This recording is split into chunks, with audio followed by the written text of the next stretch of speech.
Olá a todos. Deixa eu colocar aqui que hoje nós vamos falar sobre digestibilidade. Olá, Fabiola. Vamos começar a entrar. Vamos falar efetivamente sobre o consumo das carnes, ou sobre a dificuldade, né?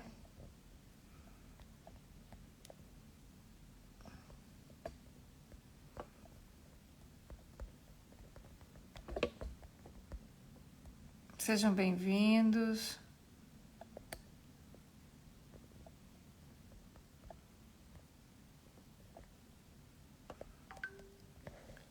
Então, olá.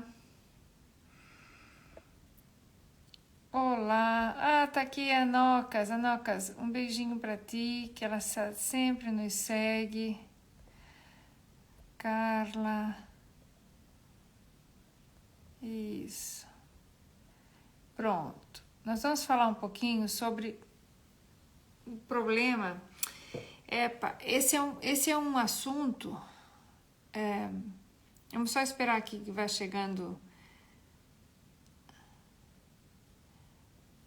Ah, querida, olha, estão aqui a me agradecer os posts que acham que são educativos. Fico muito feliz, o objetivo é esse, é ir ajudando as pessoas, para que quem faz cirurgia ou quem quer fazer, que vão aprendendo para levar o que é a cirurgia bariátrica da melhor maneira possível. Então, isso aqui é bem importante e agradeço que estejam a desfrutar, porque o objetivo na realidade é esse.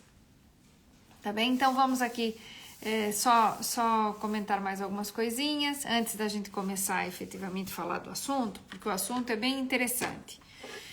E é muito de fisiologia mesmo, é do que acontece no pós-operatório, que a gente vai conversar um pouquinho, e da dificuldade, ok?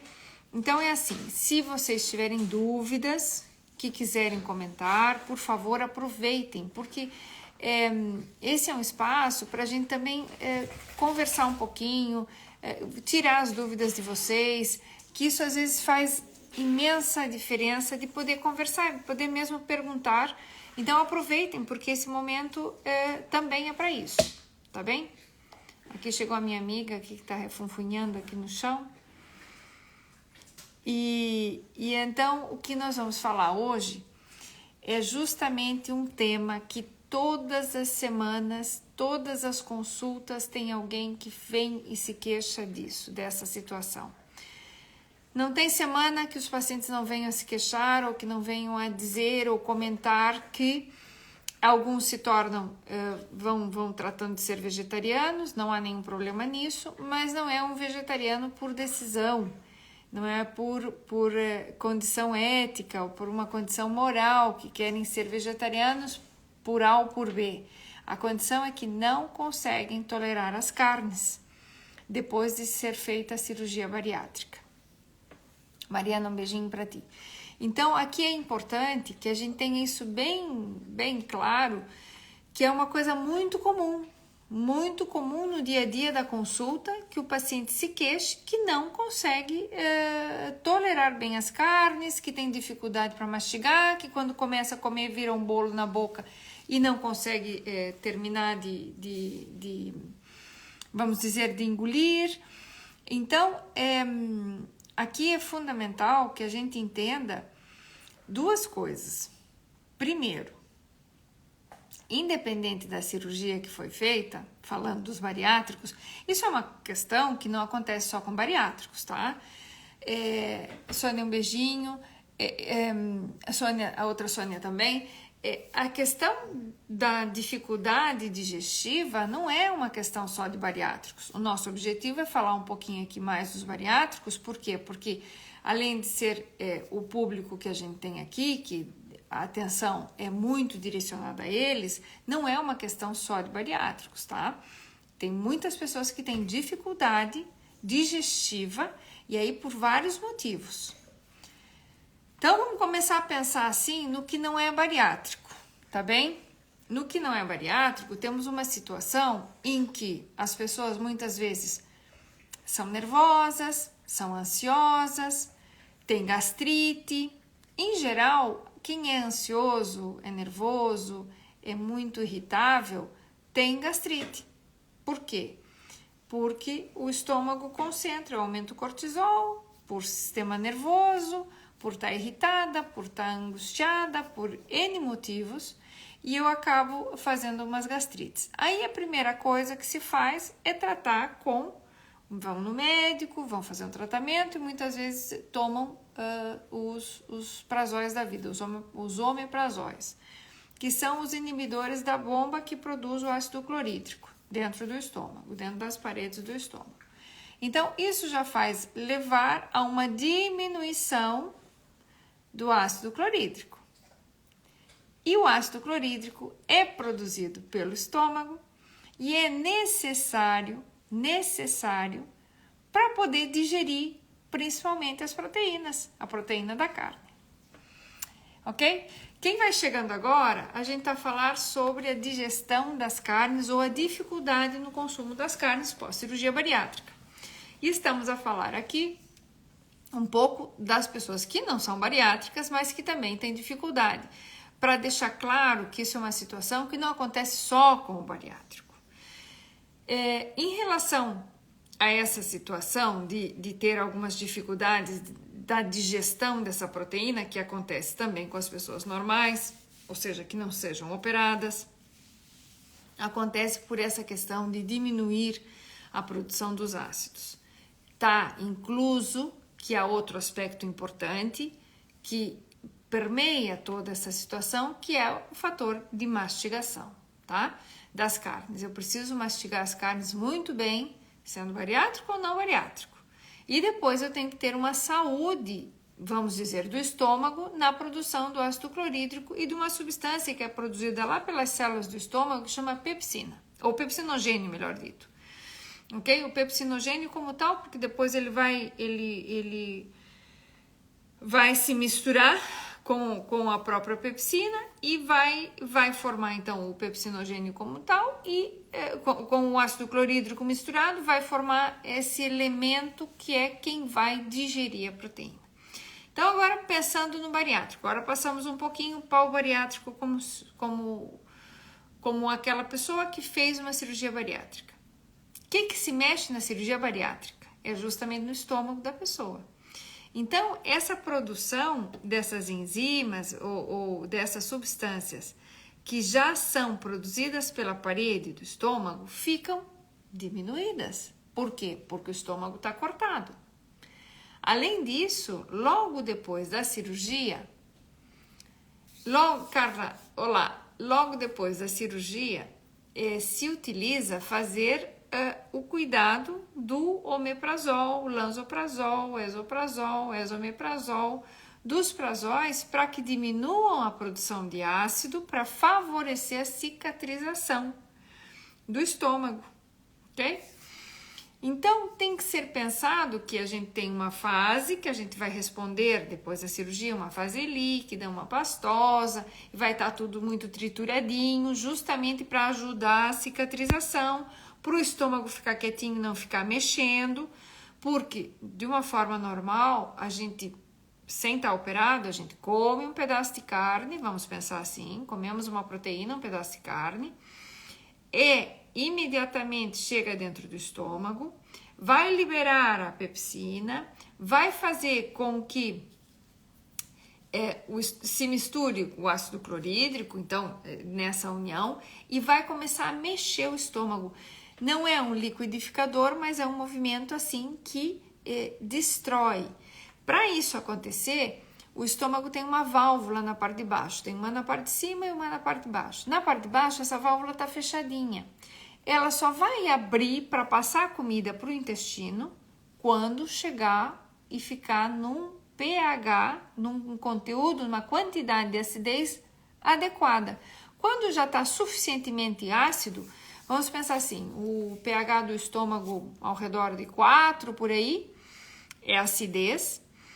Quando mistura-se, então, forma o pepsinogênio, o ácido clorídrico é liberado pelas células do estômago, da parede do estômago, vai misturar com a comida e vai acidificar. Nessa acidificação que acontece, ela serve para digerir a carne. É como se fosse um solvente.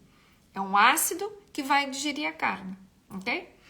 Aí só vai abrir a válvula do piloro para ir para o intestino e começar a ser absorvido quando a proteína ou a carne vai estar quebrada em pedaços, está mastigada, misturada com o ácido. Tem aqui o que é o bolo alimentar, vai então estar misturada com essas substâncias, vai se transformar no que a gente chama de quimo e então vai passar para dentro do intestino. Mas só vai abrir essa válvula quando o pH estiver ácido, tiver suficientemente entre 2 e 2,5 é que abre, manda uma mensagem para que essa válvula se abra, para poder passar para dentro do intestino. Porque antes disso não está feita a digestão. Então, a proteína, que era uma molécula grande, vai ficar toda em pedacinhos. Primeiro se transforma em dipéptidos, em pedacinhos pequenininhos, e depois vai se transformar em aminoácidos bem pequenininhos, mas aí já lá dentro do intestino. Que daí, quando abre essa válvula, Kelly, um beijinho para ti. Quando abre essa válvula e vai essa proteína para dentro do intestino, aí o pâncreas, que está ali pertinho, que recebeu a mensagem, que abriu a portinha e foi lá para o intestino, ele começa a liberar as outras enzimas, ok? Que é a protease, a lipase, a amilase, que são aí enzimas digestivas que são produzidas lá no pâncreas já para trabalhar o que está dentro do intestino. Aí o pâncreas também vai liberar bicarbonato, ou seja, para aquele ácido que era muito ácido, voltar a ficar numa quantidade, numa acidez adequada para estar dentro do intestino, porque o intestino não é para estar muito ácido, o ácido é para ficar dentro do estômago. E então ele cuida para que inclusive não vá ácido para outros lados. E há vamos ver, um trabalho em equipe aqui, que quando abre a válvula para a comida, que está misturada com o ácido, passar para dentro do intestino, o pâncreas libera bicarbonato que sobe o pH. Então, ele vai diminuir a acidez e vai liberar as outras enzimas para que então seja absorvido o resto dos alimentos que estão ali misturados ou da proteína em si, já em pedacinhos pequenininhos, e vai ser absorvido dentro do intestino para ir para a corrente sanguínea e fazer tudo o que a proteína faz no nosso corpo, produzir outras proteínas, manter o nosso aporte proteico para manter a musculatura, para nos dar energia e para fazer a parte que tem que acontecer do que é, vamos dizer, a fisiologia normal da digestão e da absorção, ok? Então, aqui é importante ter essa consideração. Aí, quando tem essas enzimas que são liberadas, eu vou melhorar muito toda essa questão. Qual que é o grande problema? Primeiro, que as pessoas tomam omeprazol e etc. por imenso tempo, o que é um problema aqui, porque altera essa produção de ácido. É como se eu levasse o estômago a não produzir ácido suficiente. Se não produz ácido suficiente, como é óbvio, não há digestão adequada. Não consigo picar a carne, não consigo misturar a carne e desfazê-la.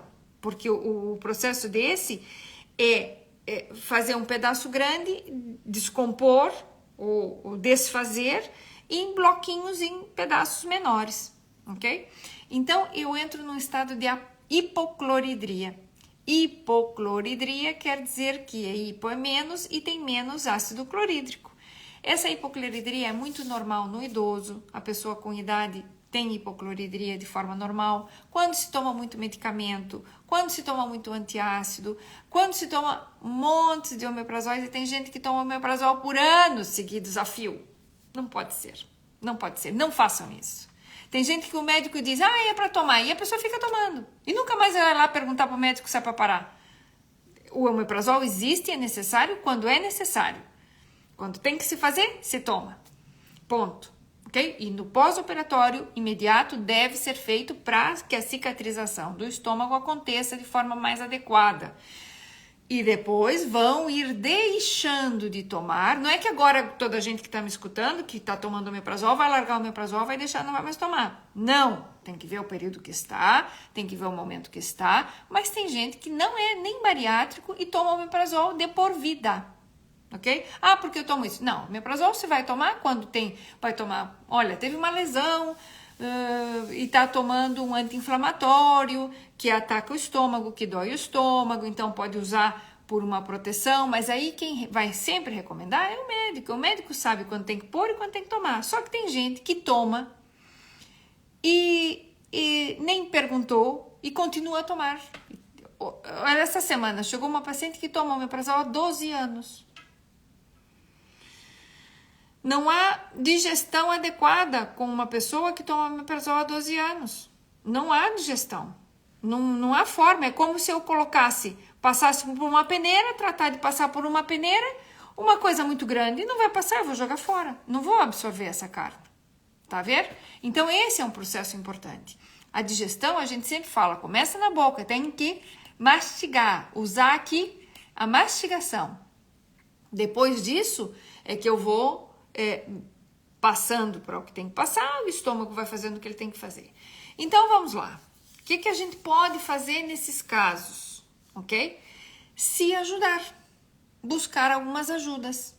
Muitas delas podem ser prescritas pelo vosso médico, que faz o vosso controle, que vos acompanha, e algumas delas, enquanto nutricionista, nós também podemos recomendar, que são as enzimas digestivas. Por quê? Porque não há suficiente. Quando a pessoa deixa de consumir carne, vamos dizer assim, por o período de pós-operatório e deixou de consumir, e depois quando vai consumir, não consegue consumir direito, ou não consegue comer a quantidade adequada e começa a ter intolerância, não é intolerância, é que não consegue digerir bem, porque está ainda com toda essa situação aqui. A gente pode ajudar com as enzimas digestivas. Então, o primeiro processo é feito mais ou menos porque eu consigo indo pouquinho a pouco. Já vamos falar do tipo da cirurgia, tá? Não me deixem esquecer. Se eu esquecer, vocês escrevem aí para eu me lembrar. Nós vamos começar a digerir as coisas, mas na parte do intestino, onde é absorvida a comida e absorvida esses aminoácidos, a gente ajuda com as enzimas digestivas, que são proteasa, lipasa, amilasa, lactasa. Então, eu consigo pôr aqui um pouquinho de proteínas lá para essa pessoa começar a digerir melhor. À medida que vai digerindo melhor, vai comendo mais, vai chegando dentro do estômago porque come um pouquinho mais de carne e vai voltando a acontecer essa produção normal do ácido clorídrico. E assim a gente vai deixando o omeprazol e melhorando as enzimas e a gente consegue aqui fazer uma transição disso sem ter estresse, sem ter problemas. E em geral funciona lindamente. Quando é que eu faço? Obrigado pelos coraçõezinhos, obrigada. Quando é que eu faço a enzima digestiva? Quando eu for comer. No momento que eu estou comendo, até posso sentar na mesa, tomo a cápsulazinha da enzima digestiva e continuo a minha comidinha, ok? Então, isso vai ajudar muito quando nós já não estamos nas fases iniciais, porque as fases iniciais a gente está triturando tudo. Já quando já passei para uma dieta normal, ok? Então, de comer o bifinho, eu vou sempre picar, vou ajudar com a mastigação, mas aí sim, ela pode, se eu tô não consigo comer a carne, eu vou utilizar. Por quê? Eu não tô dizendo que as pessoas que são bariátricos não possam ser vegetarianos, que tem que comer carne, não, mas é que tem muitos pacientes que têm anemia ou que têm uma tendência a fazer anemia. Anemia não faz toda a gente.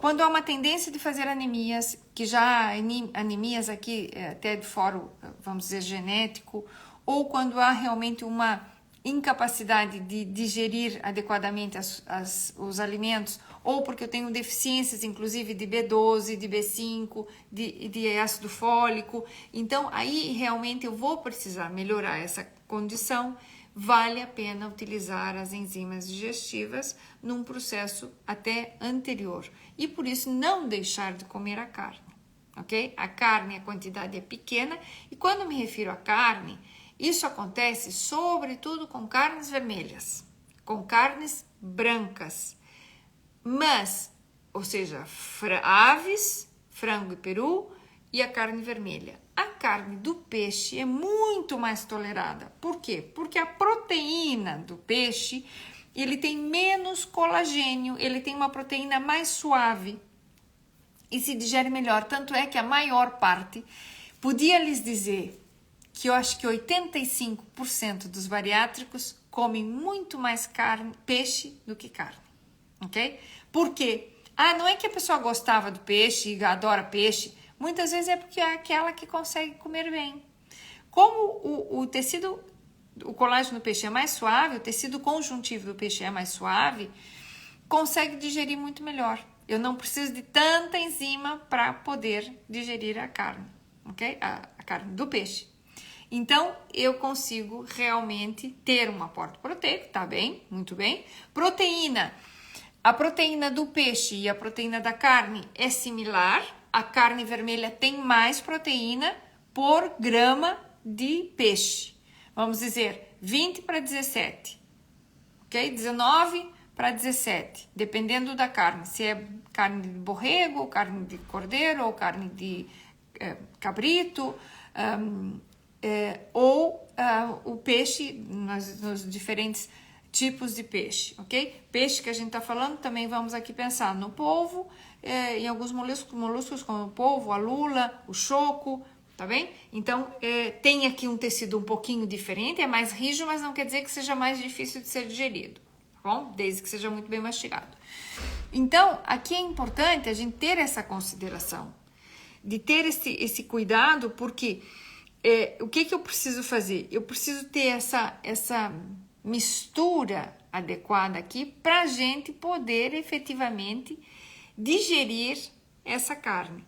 Quando é que nós vamos fazer as enzimas digestivas? Quando eu começo a comer a carne e não consigo engolir, ou seja, eu como, mastigo, me forma uma bola na boca e não vai. Ou quando eu como e eu comi um pedacinho de bife e parece que eu comi um boi e fico farta, fico com o estômago, parece que está cheio, imenso tempo, e então aí sim é momento de pensar em fazer as enzimas digestivas, ok? Pronto, a Sanzi aqui está comentando que ela nunca teve dificuldade de digerir, porque provavelmente tem uma boa produção de ácidos, já de per se, nunca sofreu de grandes gastrites e grandes problemas, então, em geral, tem uma boa condição, mas a Sanzia comenta que mastiga muito bem a carne, e isso é uma das coisas que a gente falava desde o princípio, quando ela fez a cirurgia, que realmente a mastigação é extremamente importante. Fantástico! Maravilhoso! Então, aqui a gente evita esse detalhe. Agora, o que é importante? Não deixar de comer a carne. Eu gosto muito, mas não consigo comer. Ok? E existem carnes com, vamos dizer, mais rijas, mais duras. E aqui, por exemplo, entre os chouriços, todas aquelas carnes ou cárnicos que são, os enchidos, eles sim são muito mais duros porque são secos e tal. Esses, então, caem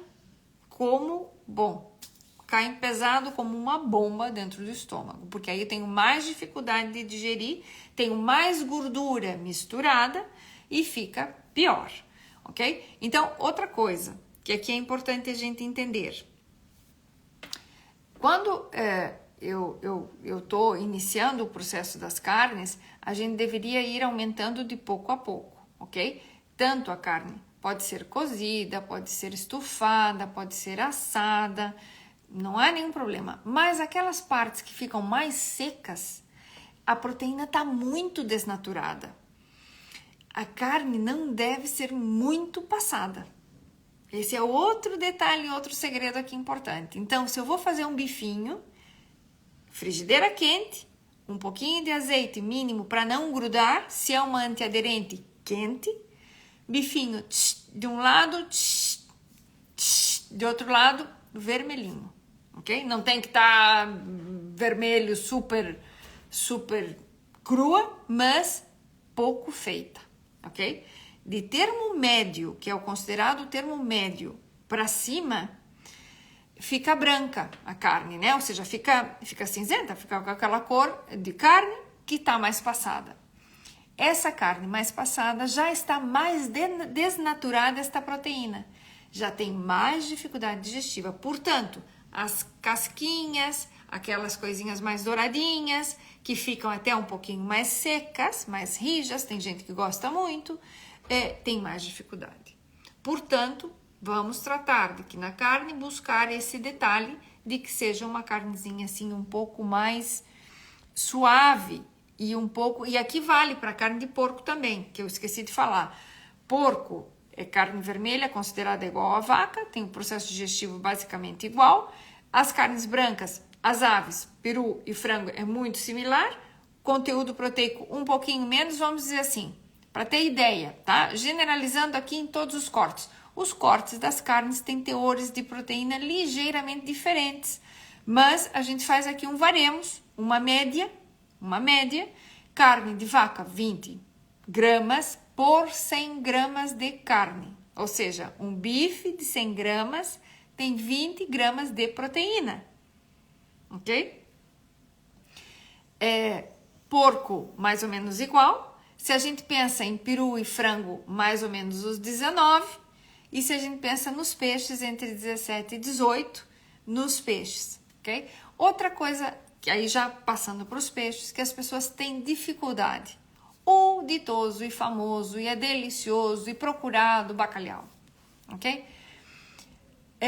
As meninas que estão chegando agora, vai ficar o vídeo lá gravado. Se tem alguma dificuldade ou venham a ter, voltem lá, busquem, tá no YouTube, tá no Spotify, Conversas com Isa, acho que se chama, tá, e fica guardado aí, dá para ver só no Instagram mesmo, é só ir lá atrás e buscar, então é fácil conseguir essa informação para depois quem quiser ver, e quem vocês souberem que tem dificuldades com as carnes, mandem, não precisa ser só bariátrico, ok? Mas tem muita gente que não consegue comer a carne adequadamente, então mandem para eles que sempre serve de alguma informação aqui importante para poder trabalhar e diminuir essa incomodidade, porque na realidade é horrível. Já vamos falar do tipo da cirurgia antes que eu esqueça. Pronto. Então, aqui só fazendo o pormenor e para terminar, porque eu me distraí falando das meninas, deixa eu me lembrar o que eu estava a falar, que... esqueci.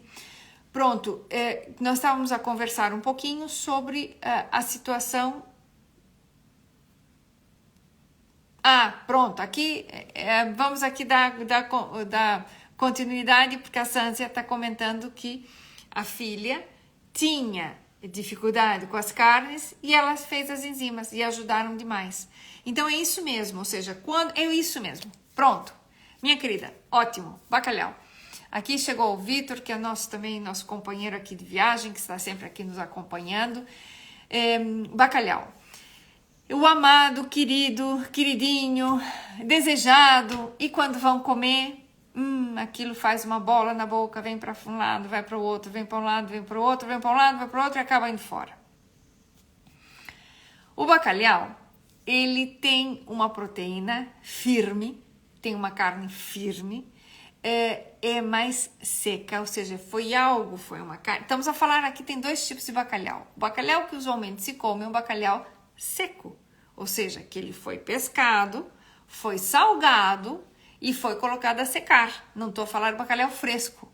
Bacalhau fresco, pescado e feito, só existe uma vez ao ano, se não me engano é de dezembro a fevereiro, que é o único momento que a gente consegue, janeiro, fevereiro e março, acho que é janeiro e fevereiro, se não me engano é janeiro e fevereiro e março que a gente consegue o bacalhau fresco, é o codfish. O bacalhau fresco, maravilha, adoro bacalhau fresco, a gente consegue comprar congeladinho e tudo, aí claro, consegue nos outros meses, mas ele só tem essa época do ano, e esse não tem nenhum problema, é ótimo, e desce lindamente e todos vão adorar. O bacalhau seco, que é o tradicional que a gente conhece, tem que ir a demolho ou remolho, vai lá demolhar para tirar o sal e a gente faz. O que as pessoas costumam fazer?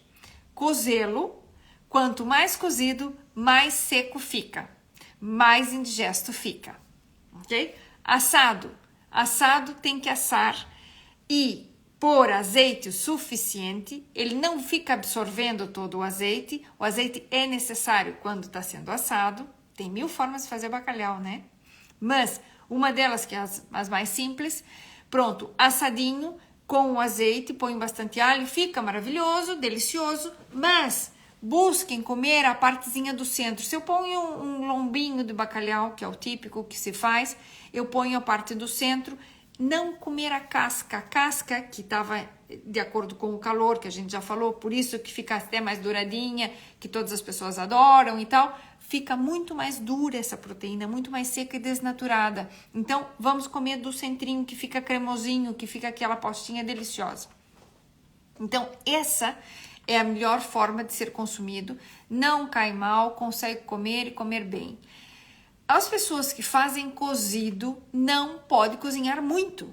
E esse é um grande problema, que aqui se põe e se deixa cozinhar muito. Então, ele fica muito, muito seco. Quanto mais cozido, mais seco fica, ok? E uma forma bem legal de fazer é, quem tem bimbi, quem não tem, busca igual, uma receita que se chama brandade de bacalhau. A receita é espanhola, mas existe a mesma receita em português, que é o bacalhau, que se tritura, ele tá demolhado, cru, se mistura com cebolinha, o alho e cheiro verde, ou salsa, por exemplo, salsinha, se tritura na bimbi ou numa varinha, não precisa ter a bimbi para isso, não tô a vender bimbis, tem aí amigas que estão. E esse bacalhau, depois a gente consegue colocá-lo, por exemplo, ou dentro de um pimento de piquilho, ou em cogumelos, ou assim mesmo, e aí eu posso assar ele muito pouquinho, ou comê-lo quase cru, porque não tá cru, porque eu vou cozê-lo aí um pouquinho na bimbi, uns minutinhos, ou numa panelinha, e ele fica maravilhoso, fica suave, fica muito bom. Ó, o Vitor tá falando que ele ficava mal disposto quando comia. Pronto, por essas situações, o mal disposto, ou aquela indisposição de parecer que comeu aqui, uma feijoada, é porque ele não está sendo bem digerido. Então, não é o bacalhau o problema é que não tem enzima para digerir essa proteína, que é uma proteína mais firme. E então, aí eu preciso utilizar, ou lançamos mão de acidificar o estômago, que é outra forma, é utilizar pepsina e cloridrato de betaína. Cloridrato de betaína ou pepsina a gente pode assim prescrever, o médico prescreve e pode ser consumido em dados casos da tal da hipocloridria que a gente falou, ok? Se não, só a enzima digestiva a gente já melhora muito essa situação. Então, deixa eu dizer aqui olá para essas meninas que estão chegando agora. Então, aqui vale a pena esse dado e ficar com esse detalhe aqui na cabeça que a gente pode trabalhar. Quem tem diagnóstico de hipocloridria deve conversar com o médico para que ele possa prescrever o cloridrato de betaína, que já é o ácido como tal, ou a pepsina como tal, que também há para consumir, ok? Se pode fazer perfeitamente. Só que daí já não é a mesma coisa que comprar enzima. A enzima sempre vai nos ajudar. Ela não ajuda no primeiro momento, mas ajuda no estômago. Aí pronto, falando agora aquilo que eu era para eu comentar antes para vocês, na questão do tipo de cirurgia. Bypass, mini bypass tem 2 anastomoses, é o tradicional que se fazia antes, o mini bypass que tem uma anastomose, Margaridão, um beijinho, o sleeve, ok? Qualquer uma delas, eu vou ter um problema, eu vou cortar o estômago. O sleeve, eu mantenho a válvula, ok? Não mexe na válvula, a válvula tá lá, a válvula de baixo, aquela que eu falei que abre, quando chega o conteúdo fica suficientemente ácido, que é quando passa, abre a válvula só quando tá ácido, é um deles. O mini bypass não tem mais a válvula, vai fazer a conexão direto do intestino para dentro, para o estômago, se puxa o intestino e se faz como se põe a mangueira do intestino, vamos pensar assim, o intestino conectado já no estômago, mas só com uma anastomose, só uma conexão, digamos assim. E aí o que eu tenho? Eu não tenho esta válvula, não tenho. A válvula deixou de funcionar, ela ficou lá no remanescente do estômago que ficou lá dentro do corpo, porque o estômago não vai ser retirado. É retirado no sleeve uma parte, então as células que produzem aquele ácido clorídrico vão ficar diminuídas. Então essa situação acontece nos três tipos de cirurgia, ok? Então a hipocloridria pode acontecer em qualquer tipo de cirurgia. O que a gente vai tratar? De orientar qual é um tipo de cirurgia e a incomodidade do paciente, porque quando é o sleeve, não é que seja nem mais fácil nem menos fácil. Simplesmente que eu preciso então mastigar muito bem para aquele conteúdo ficar muito bem orientado e em geral passa lindamente. Quando é o mini bypass, por exemplo, que a válvula não está, vai ser misturado tudo no conteúdo do estômago e já vai para o intestino. Aqui o que acontece é que essa acidez fica desregulada, porque ele vai passar à medida que vai misturando. Então aí é ainda bem interessante de fazer já a enzima digestiva quando começa a ter a incomodidade de não conseguir comer as carnes, porque ela já vai funcionando aqui, melhorando esse passo, misturando aqui junto com a própria comidinha, o que está comendo, o que está mastigando, e aí já vai para dentro do intestino juntamente com as enzimas que estão. Por isso, comer e ao mesmo tempo já iniciar a toma não precisa tomar antes, nem muito tempo antes, nem 15 minutos antes. Pronto, muito bem. Aqui tem a dona Sânzia que está dando aqui uns bitites, que é isso mesmo. Quero que a gente ia falar agora. Existem alguns alimentos que umas das enzimas, uma se chama bromelina e a outra se chama papaina. Vocês já ouviram falar ou já escutaram que a gente, para amaciar uma carne, comprou um pedaço de carne, é uma carne que eu quero fazer assada, é uma carne mais dura. Existe na realidade o fato de eu corto um mamão, uma papaya, corto a casca e ponho em cima da carne. Se eu coloco a papaya em cima da carne, ela vai me amaciar a carne. Por quê? A papaina, que vem da papaya, e a bromelina, que vem do ananás ou do abacaxi, tem também enzimas digestivas que são naturais e vão ajudar a desfazer ou deixar em pedaços pequenininhos. Não é exatamente igual à protease, mas ela ajuda imenso, ok? Então, normalmente, quando a gente compra essas enzimas digestivas, elas até vêm com papaina e bromelina, que são esses elementos aqui que a gente pode usar. E a Sânzia está colocando aqui que podia comer a carne com o ananás, como se fosse de sobremesa, e também ajuda, sim senhora. O detalhe é que muitas vezes vão pensar, mas eu consigo comer uma coisa, não consigo comer a outra. Claro. Então, o que eu posso fazer? Pôr pedacinhos de ananás junto no meu prato, que fica uma delícia.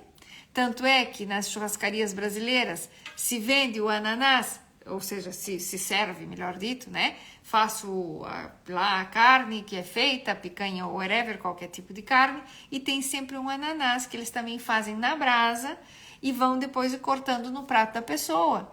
Por quê? Porque ajuda esse processo digestivo aqui por causa da enzima, que é uma enzima vegetal, que está na papaya e aqui no caso do ananás, que é utilizado para comer junto com a carne e fica muito bom. Então, podem efetivamente fazê-lo. Se não consegue fazer já nesse momento como sobremesa, espera um pouquinho e come o ananazinho. Como é que pode fazer o ananás? Descascá-lo e comê-lo in natura. Pode fazer o ananás quem gosta mais docinho ou apetece comer tipo sobremesa, uma frigideira antiaderente. Eu tenho aí um vídeo que foi colocado, tá no Instagram, com o ananás douradinho. Epa, aquilo é uma delícia. Põe na frigideira, deixa dourar um pouquinho, fica já com um ligeiro caramelado, porque o açúcar é que aquece, vai ficar com uma corzinha até mais caramelada, um cheirinho, e vai ficar mais adocicado o sabor, sem queimar, como é óbvio, é só um douradinho, e fica quentinho, e fica uma delícia, e agora pro inverno fica maravilhoso. Mas eu posso comer um pouquinho mais tarde, posso comer e dali a pouco, na hora de comer alguma outra coisinha, ir para essa enzima. Por quê? Porque o meu processo digestivo ainda está a acontecer, ok? Então, podem perfeitamente fazer. Dona Sância, muitíssimo obrigado pela sua colaboração aqui, que é muito, muito bem-vinda. Pronto. Então, é assim, a nossa ideia é, efetivamente, irmos melhorando a nossa cinética digestiva e enzimática e ainda, o que a gente pode fazer? No final do dia, até para relaxar e para ajudar, o tal do chá de camomila. Chá de camomila é fitoterápico, chá de camomila ele é um calmante, ele é um digestivo também. E aí ajuda imenso, imenso nesses processos. Então, depois de terminar, um chazinho, esse aqui não é camomila, é gengibre e cúrcuma, mas dá para fazer um chazinho para ir tomando, então, mais tarde, depois de uma refeição, e fica muitíssimo bem. Ajuda a digerir um pouquinho melhor e vai se fechando aqui tudo muito bem nesse ciclo. Então, recapitulando aqui algumas coisas só para quem chegou um pouquinho mais tarde, pensar que o ácido clorídrico precisamos. Quem toma muito omeprazol vai repensar se precisa todo o omeprazol que está a tomar, ok? Depois o omeprazol a gente pode utilizar sim em SOS, sim senhora, ok? Mas não tomar assim por vida, sem necessidade, ok? Há casos e casos. Se eu tenho uma úlcera, se eu tenho um processo, então, qual nem sou bariátrico, mas tenho algum problema, faço o meu tratamento e tomo quando precisa. Depois eu deixo dia sim, dia não, dia sim, dia não, depois vai indo e vai se retirando, ok? Então, logo no pós-operatório tem que fazer pelo processo digestivo, para cicatricial, ou seja, que eu quero que esse estômago fique bonzinho outra vez e não tenha aqui o excesso de ácido. Nas pessoas muito nervosas e muito ansiosas, tenham cuidado. Cleia, um beijinho para ti. Cuidar aqui para não exagerar, mas depois disso, ir pouquinho a pouco diminuindo. E a gente pode ir diminuindo um e aumentando o outro, ok? Ou seja, colocando as enzimas digestivas que aqui vão nos dar essa segunda forma de melhorar esse processo alimentar, ok? Pronto, se existe necessidade de diminuir proteína por A ou por B, muito que bem, mas normalmente o que nós fazemos no bariátrico, que come muito pouco, é ter um aporte proteico importante, ou tratar de manter as proteínas bem, mas não adianta comer proteína que não é digerida, ok? Então, as enzimas digestivas podem ser um aliado importante nesse processo e que a gente consiga levar isso aqui sempre a bom porto, que a pessoa vá emagrecendo, vá buscando a sua qualidade de vida, mas não deixe de comer, não deixe de se nutrir, não deixe de ficar bem e voltar a uma vida saudável, ok? Independente se é onívoro, que o onívoro é a pessoa que come de tudo, ou se é vegetariano, ou se é ovo lacto vegetariano, ou se simplesmente come peixes e evita as carnes, não há nenhum problema, ok? Mas a importância é que a gente aqui tenha um cuidado e simplesmente não abandone ou deixe de consumir, porque tem muita gente que gostava de comer e não consegue. Então, para esses, sempre tem aqui uma solução, respeitando toda a questão ética e moral dos gostos, ou das crenças, não é? De cada um, mas ter a consciência que a gente pode melhorar muito e não ficar passando trabalho. Porque não tem nada pior do que uma mal disposição, depois trabalhar com a carne pesada. E me faltou, inclusive, comentar o pato, ok? O pato tem uma proteína alta, maior um bocadinho que o frango, é ligeiramente maior, está dentro da mesma característica, mas é uma carne também, às vezes, com uma digestão não mais difícil, mas muitas vezes na forma que é preparado se utiliza muito da gordura para preparar, por exemplo, arroz de pato e assim por diante, não é? Ou assado e pronto. Então, ter esse detalhe, esse cuidado, porque quando eu faço as enzimas digestivas, que eu não vos falei ainda, eu também tenho a lipase. A lipase é para digerir a gordura, ok? Tem gente que tem mais dificuldade também com as gorduras. E a carne é um elemento que ele não está dissociado. Ele, sempre que eu vou comer carne, eu tenho gordura junto. Sempre. Seja a carne que for. Eu sempre vou ter gordura. Eu não consigo carne pura, só carne. A carne, dentro da carne, tem gordura. Então, esse entremeado dessa gordura, ela está funcionando. Ó, a Cristina está a comentar que realmente se sentiu muito mal com arroz de pato. Então, é pelo teor da gordura, mas muitas vezes pela parte proteica. Então, essas são situações que vale a pena a gente ter a tal da enzima digestiva e lançar mão dela. E enzima digestiva, gente, vocês pegam, tem em pó, tem não sei o que, mas tem em cápsula. Levam as cápsulazinhas numa caixinha dessas de comprimidos, aquelas coisinhas, deixam na bolsa e vão onde forem. Vão comer alguma coisa que é mais, não digere tão bem e utiliza isso. Então, a Silva está me perguntar se um bariátrico poderia tomar as enzimas digestivas caso sinta essas incomodidades, mas só com aconselhamento médico. Pronto, deveria ver se efetivamente é isso que a gente tem. E então, tanto o teu médico quanto o teu nutricionista pode efetivamente te prescrever as enzimas. A Helena, é isso mesmo, pode fazer sim, senhora. E, em geral, vai melhorar muito, muito, muito se eu tenho esse de ficar cheia, de não conseguir comer. Isso o bariátrico sabe como é. É desagradabilíssimo, é uma má disposição. E às vezes come alguma coisa que estraga o dia inteiro de trabalho, estraga uma tarde toda e não consegue comer direito. E depois fica... E muito bem, o bariátrico, o que fez sleeve, muitas vezes até consegue vomitar. Ou seja, volta um pouco para cima. Mas quem faz bypass tem uma dificuldade enorme, não é vomitar, não consegue mesmo eliminar o conteúdo que não está sendo digerido. Então, se existe essa situação, as enzimas digestivas são uma ótima orientação, tá bem? E idealmente, claro, que seria conveniente ir na consulta, que a gente converse, que veja se é exatamente isso que está a precisar, mas normalmente se pode sim ser prescrita e vai melhorar mesmo, ok? Então, zero problema. Depois existem outras coisas, tá? Existem a pancrease, ou seja, tem outros, pancreatina, tem outras substâncias que também se vendem no mercado. Mas o que a gente quer mesmo é a enzima digestiva, tá? Aí existem casos à parte, mas aí a gente deixa mais pra frente. Então, se alguém ainda quer fazer algum comentário, dizer alguma coisa, estejam à vontade. Eu não quero me delongar muito, porque eu falo mais da conta, falo, como se diz no Brasil, pelos cotovelos, mas a ideia é deixar um pouco essa informação para vocês, que é uma informação importante, é uma informação que acontece com todos. Então, o meu objetivo aqui não é vos tomar tempo. O meu objetivo é que vocês fiquem claros de coisas que muitas vezes vos passam. E pronto, é uma forma de encontrar isso. Eu trabalho nisso há tantos anos que a gente já viu tanta gente com essas situações e que é uma melhoria tão grande só com algumas coisinhas que se resolvem. Algumas pequenas mudanças na alimentação resolvem esses problemas em geral, tá bem?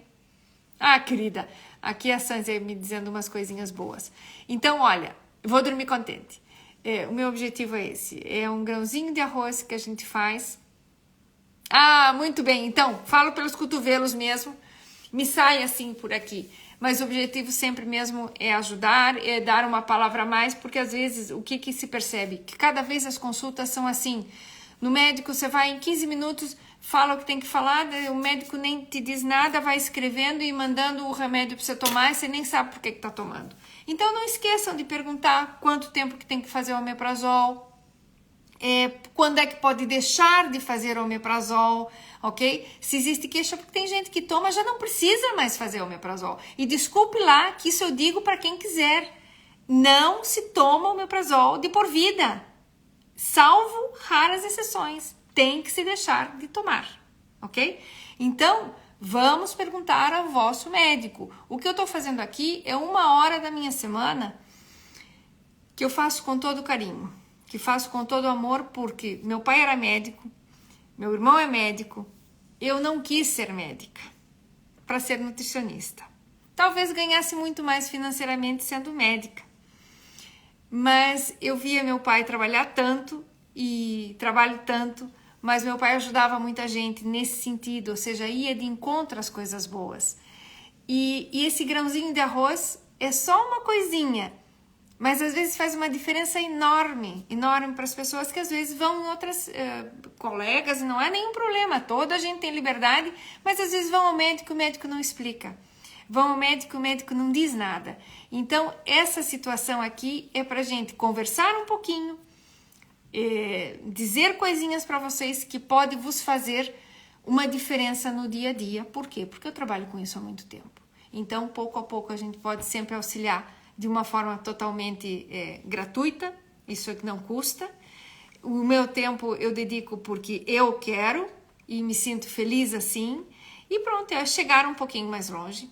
Isso é tudo. Então, meu carinho enorme para cada um de vocês que estejam aí. E quem vocês souberem que tem problemas e que sabem que tomam omeprazol por muito tempo, ponham a escutar esse vídeo, manda lá para eles, digam, olha, vai lá ver e tal e qual. Porque sempre aqui a gente chega, pelo menos, com o intuito de revisar. Epa, será que eu tenho tanto tempo assim? Será que eu estou fazendo uma hipocloridria? Porque com a idade essas coisas vão acontecer. E hoje em dia a gente vive muito, graças a Deus, e o objetivo é viver cada vez melhor.